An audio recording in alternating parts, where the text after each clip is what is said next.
سورہ مائدہ نہایت ہی مشہور و معروف آیت کریمہ کی تلاوت کا سلسلہ جاری ہے۔ خالق کائنات کا ارشاد ہے، تمہارا ولی صرف اور صرف اللہ ہے، اس کا رسول ہے، اور وہ جو ایمان لائے نماز کو قائم کرتے ہیں اور حالت رکوع میں زکات۔ اب تک کی معروضات جو آپ کی خدمت عالیہ میں پیش کی گئی ہیں، پروردگار عالم نے اس آئے واقعی ہدایہ میں 3 ولایتوں کا ذکر کیا ہے۔ مفسرین، محدثین، مورخین، علماء، صحابہ اور پیغمبر اسلام حضرت محمد مصطفیٰ صلی اللہ علیہ وسلم کے مطابق ایک ولایت اللہ کی ہے، دوسری رسول اللہ کی ہے، تیسری علی ولی اللہ کی۔ اور یہ ولایت جو پروردگار عالم نے اپنے منصب اور عہدے کے ساتھ جس ولایت کا اعلان کیا ہے، یہ ولایت مولا کائنات کے غیر معمولی عمل کا نتیجہ ہے کہ نماز جیسی عبادت میں زکات جیسی عبادت کو انجام دینا۔ نماز ہے انسان کا پروردگار سے رابطہ، زکات ہے انسان کی خدمت اور فرصت جو ایک ہی وقت میں پروردگار کی عبادت کو انجام دیتے ہوئے پروردگار سے رابطے میں رہتے ہوئے نماز بھی پڑھتی رہے اور اس کے پیدا کیے ہوئے انسان کی خدمت بھی کرتی رہے، اسے علی ابن ابی طالب ہے۔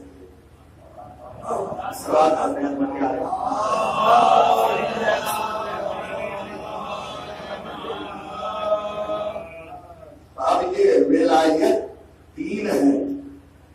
اگر کوئی ان تینوں ولایتوں کو نہیں مانتا ہے تو قرآن نے آواز دی کہ وہی انسان گھاٹے میں، وہی انسان خسارے میں ہے۔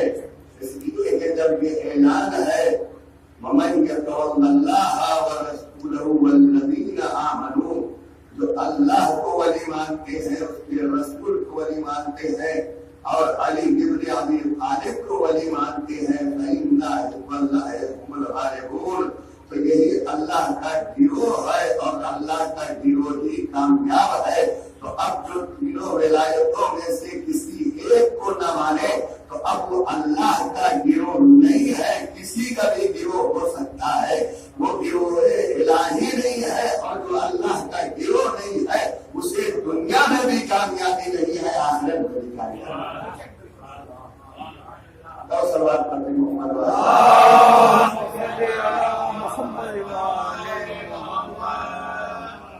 اور ناکامی کی منزل کیا ہے؟ جو علی کی ولایت کو نہیں مانتا ہے اس کی ناکامی اور خسارے کا کوئی انسان اندازہ نہیں کر سکتا ہے، اس لیے کہ ابن مرتبہ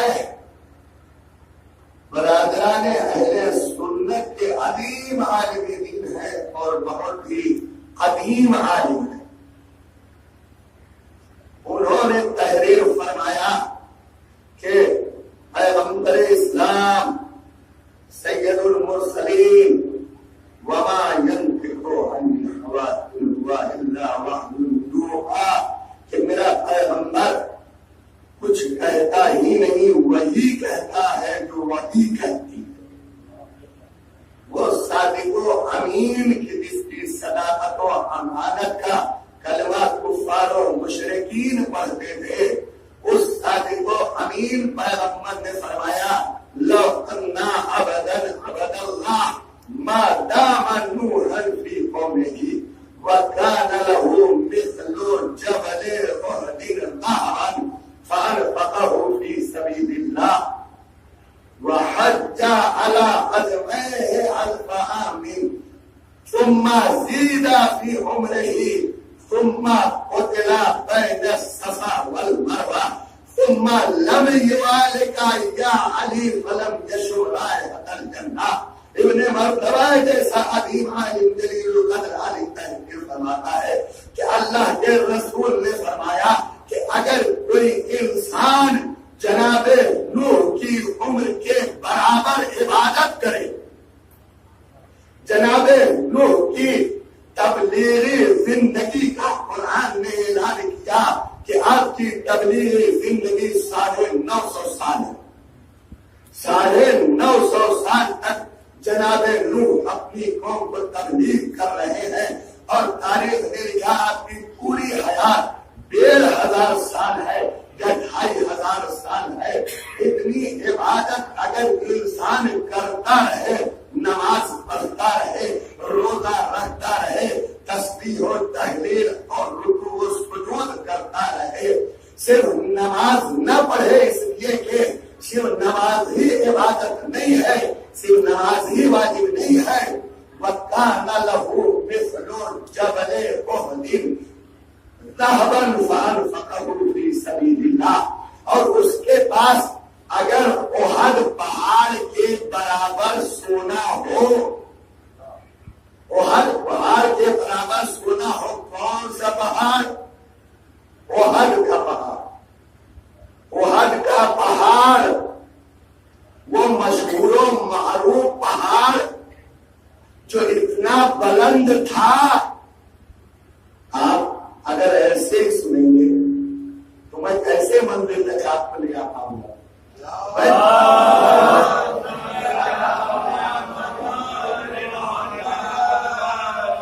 بھائی وہ احد کا پہاڑ جس کی بلندی کو دیکھ کر کنعان فرزند نوح کی طرح کچھ پیغمبر اسلام کے ساتھیوں نے بھی اس کی بلندی کو دیکھ کر اسے نجات کا ضامن سمجھ لیا۔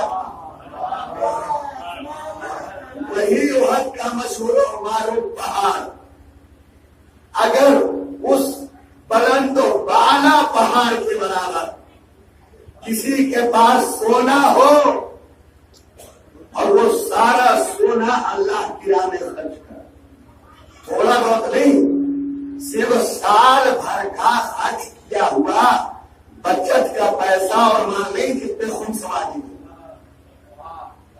خمس انہیں دینا بھاری پڑتا ہو، شادی میں، بیاہ میں، پارٹی میں، محفل میں، مجلس میں، زیارت پہ، حج پہ جو لاکھوں خرچ کر دینے والے ہیں، سال بھر کی بچت کا 5واں حصہ جنہیں خمس کی شکل میں جو حق کے سادات بھی ہے، حق کے امام زمان بھی ہے،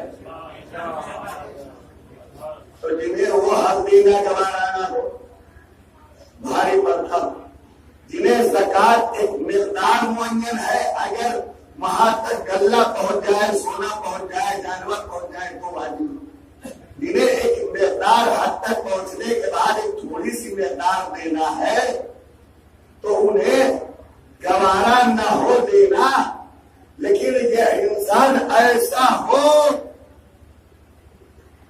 کہ اگر اللہ اس کو احد پہاڑ کے برابر سونا عطا کر دے تو وہ پورا سونا اللہ کی راہ میں خرچ کر دے۔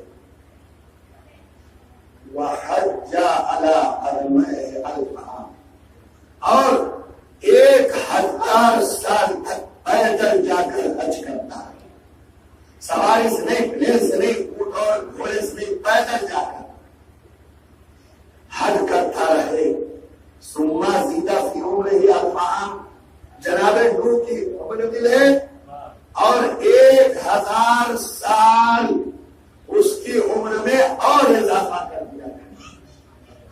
1000 سال اس کی عمر اور بڑھا دی جائے گی. کس لیے؟ یہ عبادت بھی اس کی حد میں گزرے، یہ عمر میں اس کی عبادت میں گزرے، خدمت خلق میں گزرے، اللہ کی پیروی کرتے ہوئے گزرے، اور نماز پڑھنے، روزہ رکھنے، حج کرنے، زکات و خمس ادا کرنے، صدقہ و خیرات دینے کے بعد سب سے عظیم منزلت ہے کہ انسان اللہ کی راہ میں قتل ہو جائے. ثم قتل بین الصفا والمروہ مظلوما، پھر صفا اور مروہ جو دو پہاڑیاں ہیں جن کے درمیان ہر انسان کو صحیح کرنا واجب اور لازم ہے. جناب حاجرہ کی سیرت پر عمل کرتے ہوئے اگر انسان صحیح کو ترک کر دے تو پھر اس کا حج نہیں ہوگا. اس مقدس مقام پر بغیر کسی جرم و خطا کے معصومیت کے عالم میں، مظلومیت کے عالم میں قتل کر دیا جائے. تو اب بتائیے اس کا مرتبہ کیا ہوگا، اس کا رتبہ کیا ہوگا؟ جنت میں کتنی حوریں ملیں گی، کتنے ظلمان ملیں گے، کیسا اس کا قصر ہوگا، کیسا اس کا محل ہوگا. بھائی جو عبادت کر رہا ہے، نماز پڑھ رہا ہے، کوہ احد کے برابر سونا دے رہا ہے، حج کر رہا ہے، تو وہی تو کرے گا جس کا ایمان اللہ تعالیٰ کی ذات کے اوپر ہوگا، وہی تو کرے گا.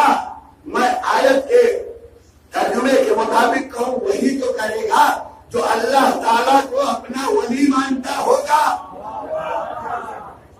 جس کا ایمان ذات پروردگار پہ نہ ہوا نماز کیوں پڑھے گا، وہ روزہ کیوں رکھے گا؟ اچھا اگر ورزش کے بہانے، کچھ ظاہری فائدے کے بہانے اگر نماز پڑھ بھی لے تو یہ سونا کیوں خرچ کرے گا، محنت کی کمائی یہ کیوں دے گا لوگوں کو؟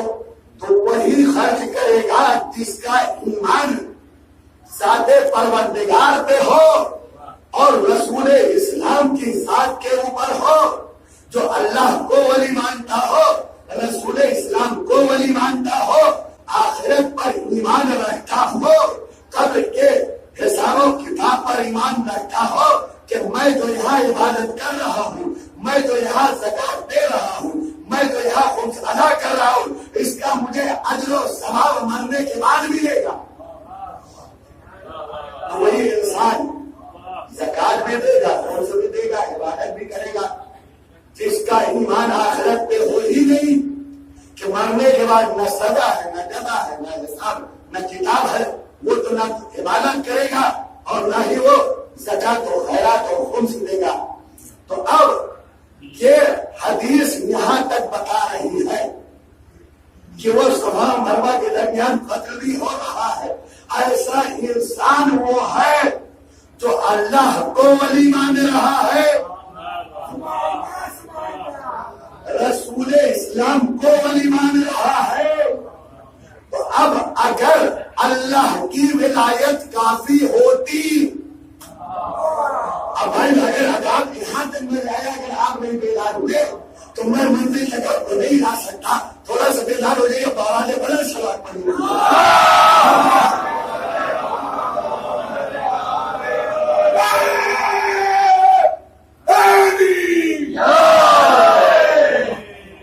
تو اب وہی تو یہ تمام اعمال انجام دے گا جو اللہ کو ولی مانے، رسول اسلام کو ولی مانتا ہوگا.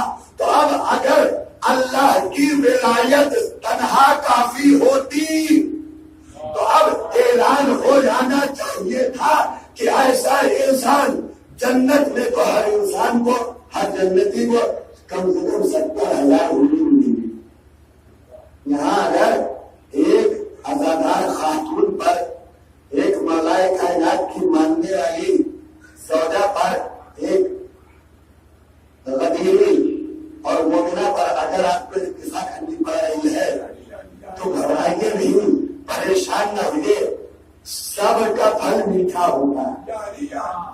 یہ صبر کا پھل بہت ہی میٹھا ہے کہ کم سے کم ایک مومن کو، ایک جنتی کو 70,000 حوریں ملیں گی. اور یہاں ایک بیوی دوسری بیوی کو برداشت نہیں کر رہا. ارے جب بیوی ساس کو نہیں برداشت کرتی، جب شوہر کی بہن کو نہیں برداشت کرتی، رشتے داروں کو نہیں برداشت کرتی، تو پھر صحبت کو کہاں برداشت کرے؟ بھائی اگر ہماری ماں بہنیں نہ برداشت کرے تو تعجب کیا ہے جب پیغمبر اسلام کی بیویوں نے برداشت کرا.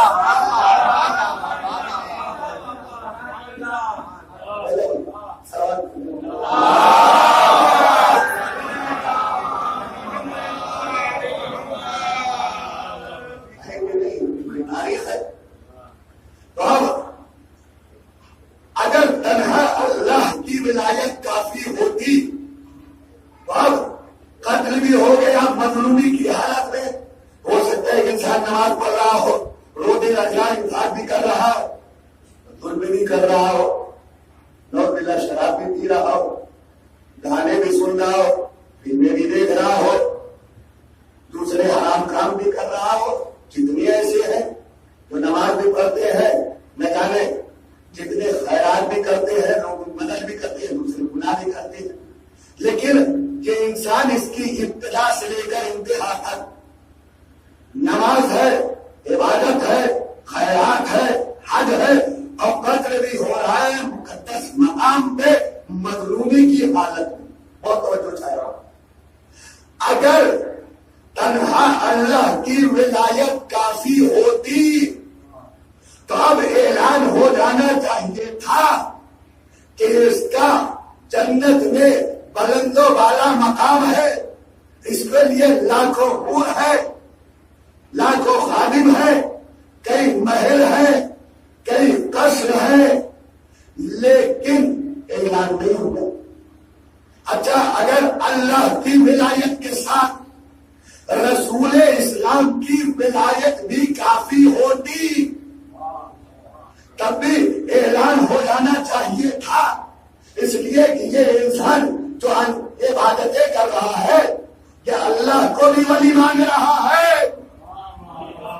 رسول اسلام کو بھی ولی مان رہا ہے، لیکن قرآن نے نہ اللہ کی ولایت کا اعلان کیا، نہ رسول اسلام کی ولایت کا اعلان کیا. دوسرے لفظوں میں کہوں، قرآن نے کہا تنہا اللہ کی ولایت کافی نہیں، اللہ کے ساتھ رسول اسلام کی ولایت بھی صرف کافی نہیں. تو جب قرآن نے یہ اعلان کیا کہ اللہ کی ولایت کافی نہیں ہے، رسول اسلام کی ولایت کافی نہیں ہے، تو اب بھلا رسول اسلام کیسے یہ کہہ سکتے ہیں کہ صرف اللہ کی ولایت کافی، صرف میری ولایت کافی؟ اس لیے کہ رسول تو وہی کہتے ہیں جو قرآن کہتا ہے.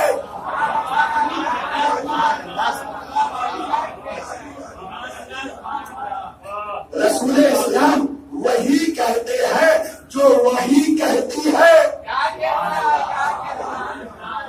تو اس لیے جیسے آیت انما ولیکم اللہ ورسولہ پر شاید نہیں گئی، ختم نہیں ہو گئی، اختتام نہیں ہو گیا، ایسے ہی رسول اسلام کی حدیث مبارک کا بھی اختتام یہیں پر نہیں ہو گیا. بھائی آیت کو حدیث سے ملائیے. اگر حدیث قرآن کے مطابق ہو، ہمارے یہاں جانتے ہیں حدیث کے ماننے کا معیار کیا ہے، پیمانہ کیا ہے؟ کوئی ذات نہیں ہے. ثابت آل محمد حضرت امام جعفر صادق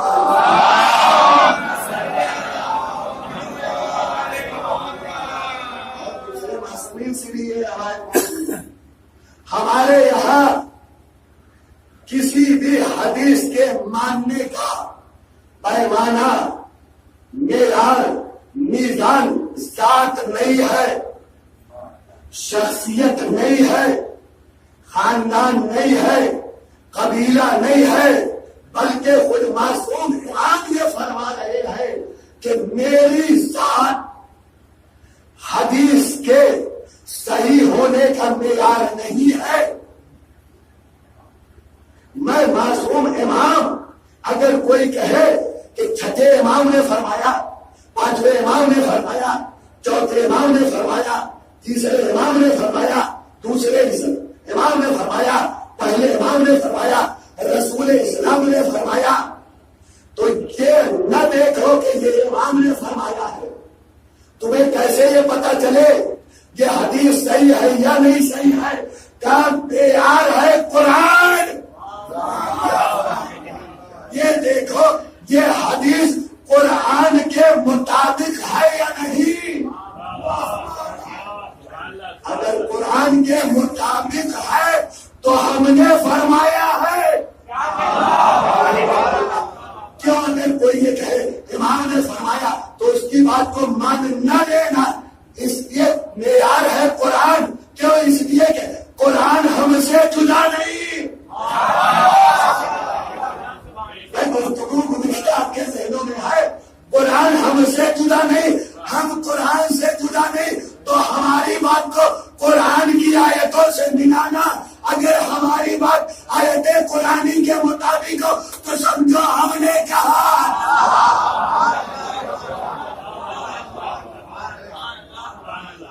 اگر قرآن سے ٹکرا جائے، قرآن کچھ کہہ رہا ہے، ہماری طرف سے کچھ اور نقل کیا جا رہا ہے، تو سمجھ لو ہم نے لوٹا۔ اب یہ آیت ولایت اور انسانیت ہے، اور یہ پیغمبر اسلام کی حدیث۔ تو اب آیت یہ کہہ رہی انما ولیکم اللہ ورسولہ والذین آمنوا، تمہارا ولی اللہ ہے۔ تو اگر اللہ پہ بات ٹھہر جاتی تو حدیث بھی اللہ کی ذات پہ ٹھہر جاتی، اگر آیت بھی رسول اسلام کی ذات پہ ٹھہر جاتی تو حدیث بھی وہیں پر اس کا اختتام ہو جاتا۔ لیکن جب آیت نے کہا والذین آمنوا، اللہ تمہارا ولی ہے، رسول تمہارے ولی ہے، علی تمہارے ولی ہے، تو اب حدیث پیغمبر نے کہا جو جناب نوح کے برابر عمر پائے، عبادت کرے، کوہ احد پہاڑ احد اللہ کی راہ میں خرچ کر دے، 1000 سال پیدل جا کے حج کرتا رہے، بیدار ہو کے سننے کا، علی کے ماننے والوں، ولایت کا چراغ دل میں سجانے والوں، بیدار ہو کے آپ کے شاداب ذہنوں کے یہ حدیث مبارک حوالے ہے کہ اللہ کے رسول نے فرمایا کہ اگر کوئی جناب نوح کے عمر کے برابر عمر پائے اور عبادت کرتا رہے اور پہاڑ کے برابر سونا وہ خرچ کرتا رہے، حج 1 سال پیدل کرتا رہے، پھر 1 سال 1000 سال اس کی عمر میں اضافہ کر دیا جائے، صفا اور مروہ کے درمیان مظلومی کی حالت میں قتل کر دیا جائے، یعنی اللہ کو ولی مانے، رسول اسلام کو ولی مانے، کچھ نہیں ملے گا۔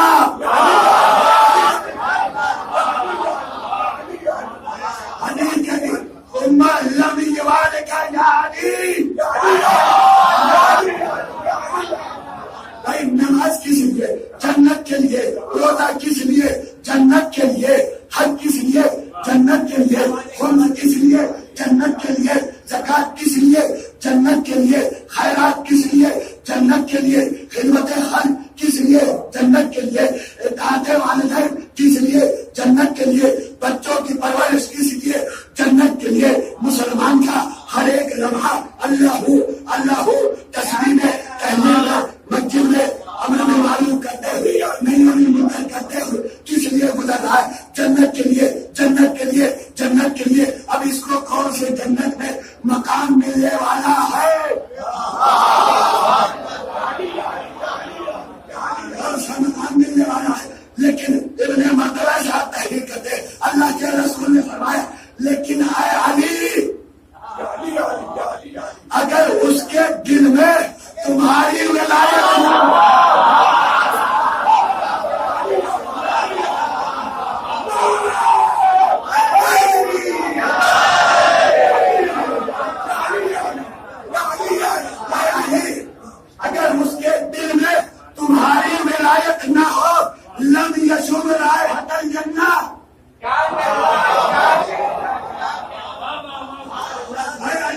عبادت.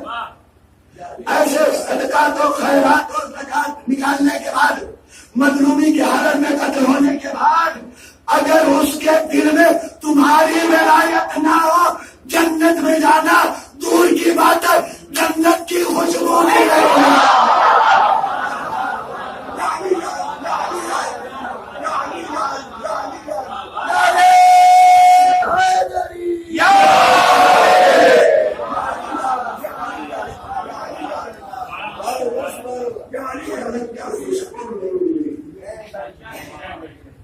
خوشبو بھی شدت اور قوت کے اعتبار سے اس کی قسمیں، کچھ آپ لگائیے آپ کو ہی نہیں خوشبو آئے گی. خاص طور سے بعض جگہوں پہ وہ خوشبو کے لیے عطر جو نکاح پڑھنے والے مٹھائی مولی صاحب کو دیا جاتا ہے، نور کے تلاش کر کے بڑی محنت سے وہ عطر لایا جاتا ہے جو لگانے کے بعد خود کو خوشبو نہ ملتی ہے. اس لیے کہ مزاج ہماری قوم کا یہ بن چکا ہے کہ مولوی صاحب بیچارے عوام اور قوم سے ہر چیز میں سب سے کم ہونا چاہیے. تو اب وہ عطر دیا جائے، عطر تو دیا جائے لیکن وہ دیا جائے کہ خود پہ خوشبو محسوس نہ ہو. ہے کہ نہیں؟ لاکھوں کروڑوں جہاں خرچ ہوتے ہیں وہاں 500 1000 سب سے زیادہ جو مہنگا اور بھاری پڑتا ہے وہ نکاح کی پڑھائی. خدا کی سمجھتی ہے، لاکھوں کروڑوں کسی کو بھی دے دینا، ہر ایک خوشی سے دے دیتا، سوچتا ہی نہیں میں نے کتنا خرچ کر دیا. مولوی صاحب کے 500 روپے کا ضرور حساب رہتا ہے، 1000 روپے ضرور حساب رہتا ہے. تو اب یہ خوشبو کی قسمیں ہے. کچھ خوشبو وہ ہے، ایک آدمی محفل میں آیا تو پوری محفل جو ہے وہ معطر ہو. اب جنت کی خوشبو کا عالم یہ ہے کہ اب پھر حضور کی حدیث ہے کہ انسان 500 سال کی دوری پر رہے. جنت سے اتنا دور ہے کہ 500 سال میں جنت میں پہنچے، اتنی دور. جنت کی خوشبو وہاں سے اس کو محسوس ہو. جنت کی خوشبو جنتی کو 500 سال کی دوری سے محسوس ہو. اور یہاں کے وہ سال نہیں، وہاں کے سال. اس کے لیے خود قرآن نے ایک دن 50,000 سال کے برابر قرآن. اب ایسی جنت اور اتنی شدید اور قوی اس کی خوشبو جو 500 سال کی دوری سے جنتی کو محسوس ہو جائے گی، لیکن جس کے دل میں بغض علی کی بدبو ہو،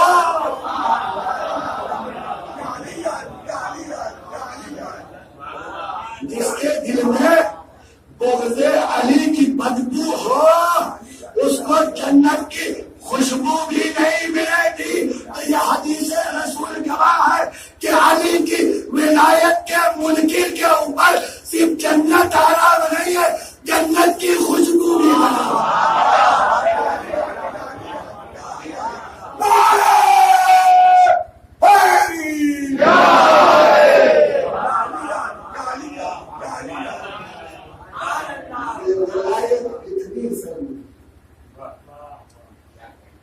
اور جنت میں ایک وہ درخت ہے جسے شجرہ طوبہ ہے. بہت ہی مشہور و معروف عالم انسان، عالم اسلام کے راوی ہے ابو ہریرہ. وہ روایت کرتے ہیں کہ ایک دن ایک قدر بالا شخصیت گزر رہی تھی. رسول اسلام نے اسے اپنے پاس بلایا اور بلانے کے بعد کہا کیوں جنت میں منکر ولایت کو کہیں جگہ ملنے والی نہیں، خوشبو ملنے والی نہیں. بلایا, بلانے کے بعد کہا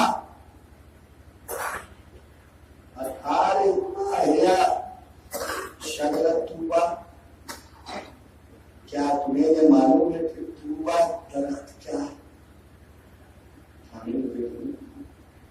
آپ نے فرمایا طوبہ شجرۃ فی الجنہ, طوبہ جنت میں درخت ہے.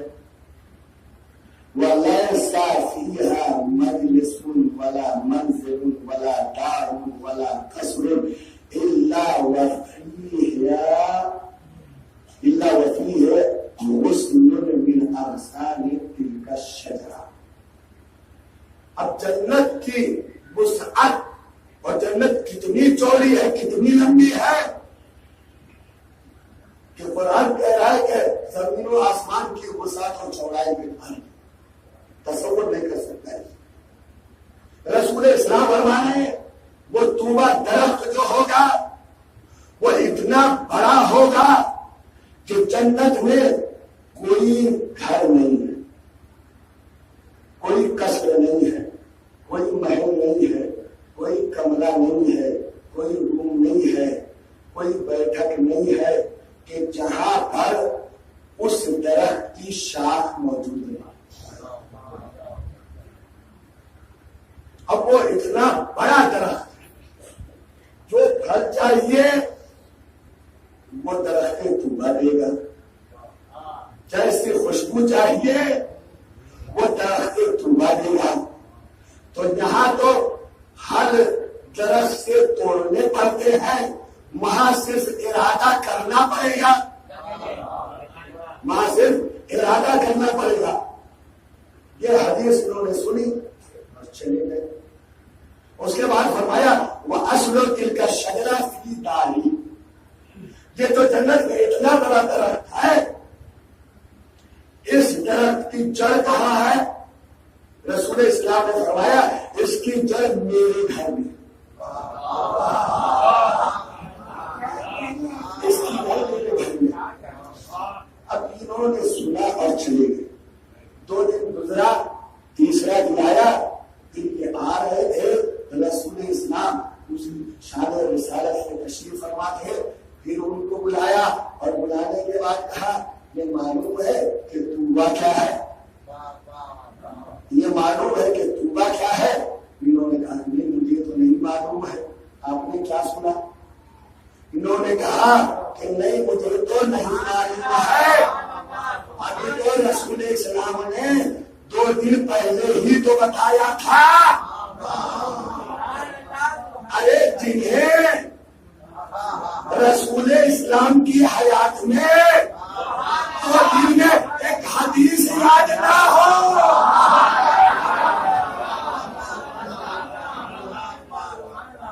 جنہیں 2 دن میں رسول اسلام کی ایک حدیث نہ یاد ہو, انہیں بعد پیغمبر پوری شریعت کیا یاد ہوگی.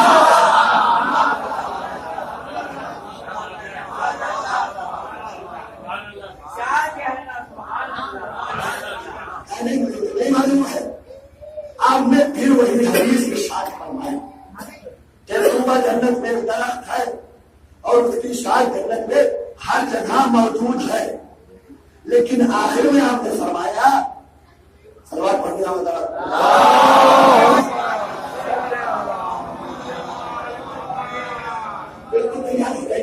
آپ نے فرمایا وَأَصْلُ تِلْكَ الشَّجَرَةِ فِي دَارِ عَلِيِّ بْنِ أَبِي طَالِبٍ, اس درخت طوبہ کی جڑ علی کے گھر میں آئے.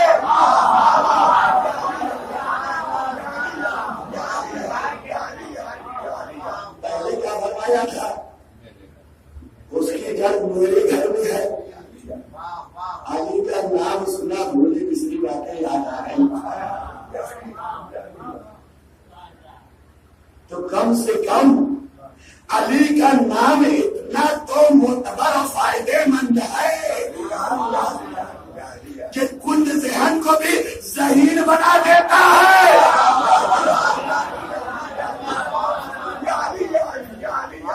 تو اس کا نام اتنا بااثر ہو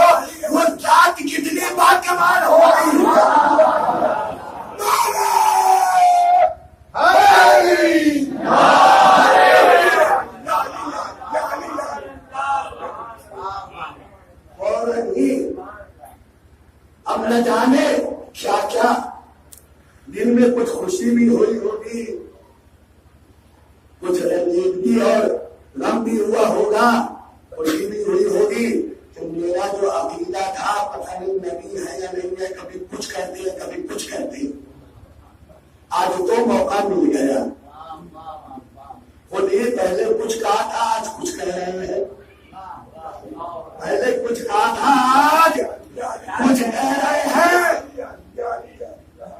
کیا آپ نے کل دو دن پہلے تو کہا تھا پہلی مرتبہ جو درخت طوبہ کی جڑ میرے گھر میں ہے، آج کہہ رہے علی کے گھر میں ہے، بھائی پہلے جو کہا وہ درست ہے، آج جو کہہ رہے ہیں وہ صحیح ہے۔ تو جب صرف کتاب کو کافی مانا جائے گا یا صرف حدیث کو سن کر الفاظ کو اس کے معنی ڈکشنری سے تلاش کیے جائیں گے تو کھانے والی زبان پھر لینگویج ہی بن جائے گی۔ تو عزیزان گرامی، رسول اسلام نے فرمایا جو میں نے اس دن کہا تھا وہ بھی صحیح ہے، جو آج کہہ رہا ہوں وہ بھی صحیح ہے۔ یہ دونوں باتیں کیسے صحیح ہے؟ کہا اس لیے کہ اما علمتا ان منزلی و منزل علی فی الجنہ واحد، تمہیں معلوم نہیں ہے کہ جنت میں جو میرا گھر ہے وہی علی کا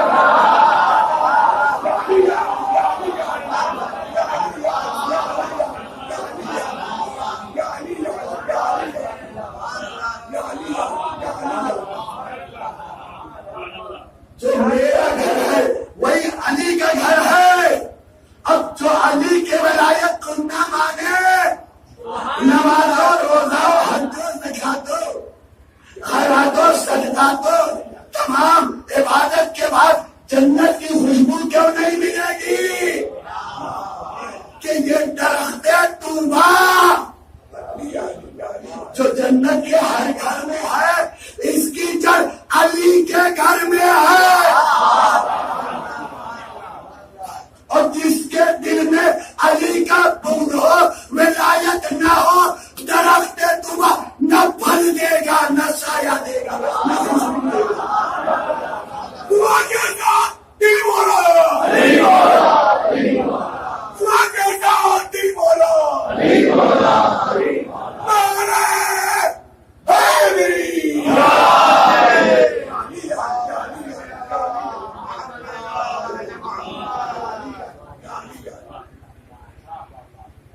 دیکھیے یہ نعرہ علی اور نعرہ حیدر جب مولائے کائنات کا نام آئے تو یہ نام وہ ہے کہ جو اللہ نے لیا، یہ نام وہ ہے جو رسول اللہ نے لیا ہے۔ تو اب اللہ کو ماننے والوں کو، رسول اسلام کو ماننے والوں کو نام علی آئے تو شرمانا نہیں چاہیے، فخر کرنا چاہیے۔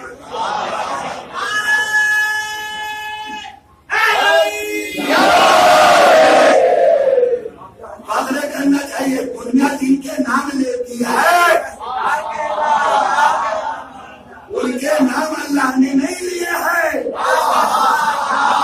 اللہ نے اگر لیا ہے تو میں نے علی لیا ہے۔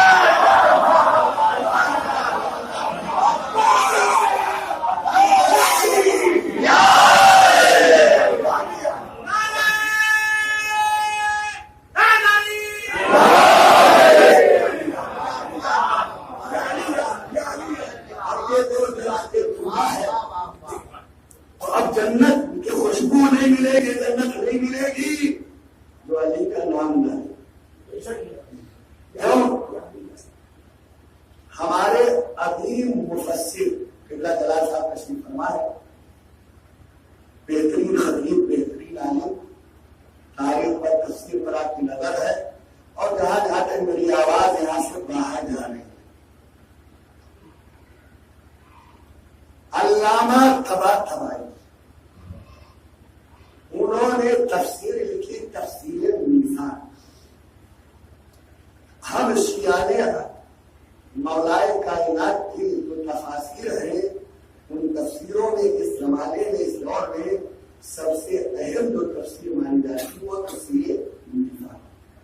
آپ ایران کے رہنے والے، وہ انہوں نے تفسیر میزان میں اس حدیث کو نقل کیا، تو میں آپ کی خدمت میں پیش کر دیا۔ آج کے دور کے عظیم محقق، عظیم مفسر آیت اللہ العظمیٰ جواد عامری، ان کی تقلید ہوئی، جو مر گئے تقلید، اور وہ تفسیر کا درس دیتے ہیں کہاں؟ معصومہ سلام اللہ علیہ کے روضے کے سامنے جو مسجد ہے جس کو مسجد اعظم کہتے ہیں، وہاں پر قرآن مجید کی تفسیر کا پیسے خارج ہوئے۔ ہمارے یہاں صرف کا پیسے خارج نہیں ہوتا ہے، ہمارے یہاں تفسیر قرآن مجید کا بھی پیسے خارج ہوتا ہے۔ خارج وہ آخری کلاس ہے جہاں سے پڑھنے کے بعد انسان مرجع بنتا ہے، مجتہد بنتا ہے، وہ آخری کلاس پڑھنے کے بعد انہوں نے اپنی تفسیر کا نام ہے تفسیر تسلیم، اور ایک کتاب انہوں نے لکھی ہے شمیم ولایت۔ تو ایک اتنا بڑا مفسر اور یہ آیت اللہ العظمیٰ، تینوں نے لکھا، اور بھی ایک تو راجبہ کے مختلف کتابوں میں نے یہاں لکھا، اور یہی تو کمال ہے ہماری مرجعیت کا، کہ مرجعیت ہمیں صرف نماز، روزہ، حج اور زکات نہیں سکھاتی ہے، بلکہ مرجعیت ہمیں ولایت الہی بھی سکھاتی ہے، ولایت رسول بھی سکھاتی ہے، ولایت مولا کائنات بھی سکھاتی ہے۔ اور یہ مرجعیت ہے کیا؟ تو امامت ہے کیا؟ دیکھیے افسوس ان پر نہیں ہے جو 12 کو امام نہیں مانتے، افسوس ان کے اوپر ہے جو 12 کو امام مانتے ہیں، وہی مانتے ہیں۔ اور یاد رکھیے یہ ولایت الہی جس کا اس آیت ولایت میں سورہ مائدہ کی 55ویں آیت میں اعلان ہو رہا ہے، یہ ولایت مخصوص ہے ہمارے 14 معصومین سے۔ یہ ولایت اور کسی کو نصیب نہیں ہوئی ہے۔ دنیا میں یہ جتنے ولی صاحب مزار کہے جاتے ہیں، چاہے جتنے بڑے مرتبے اور مرتبے والے ہوں، ان کی ولایت یہ ولایت نہیں ہے جس کا قرآن اعلان کر رہا ہے۔ یاد رکھیے جس کو بھی ولی کہا جاتا ہے ان کے علاوہ صرف اس لیے کہ انہوں نے ترے اہل بیت سے ولایت کی بھیک مانگی ہے۔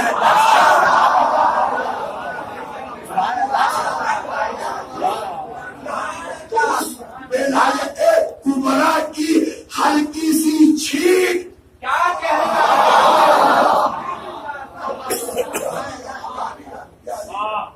جس کے اوپر پڑ گئی وہ دنیا میں ولی اعظم ہو گئے۔ تو آج یہ ولایت ہے، ولایت کو امامت کو جدا نہ کریے، جو امام ہے وہی ولی ہے۔ قرآن نے جس ولایت کا اعلان کیا، جو امام ہے وہی ولی ہے، اور جو ولی ہے وہی امام۔ یہ جو مولا کائنات کی جو ولایت کا اعلان ہے، یہ ولایت نہ امامت سے جدا ہے ولایت، اور نہ امامت ولایت سے جدا ہے۔ جس کے پاس منصب ولایت ہے اسی کے پاس منصب امامت۔ تو اب یہ ولایت ہے کیا اور یہ امامت ہے کیا؟ یہ ولایت اس کی ضرورت کیوں پڑی؟ اللہ کی ولایت کے بعد رسول اسلام کی ولایت کی ضرورت کیوں ہے؟ رسول اسلام کی ولایت کے بعد مولا کائنات کی ولایت کی ضرورت کیوں ہے؟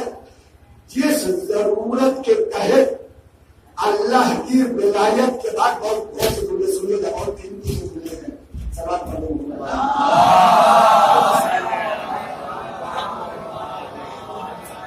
اور عالم اسلام پر جہاں جہاں میری آواز پہنچ رہی ہے، جس ضرورت کے تحت اللہ کی ولایت کے بعد رسول اسلام کی ولایت کی ضرورت ہے، اسی ضرورت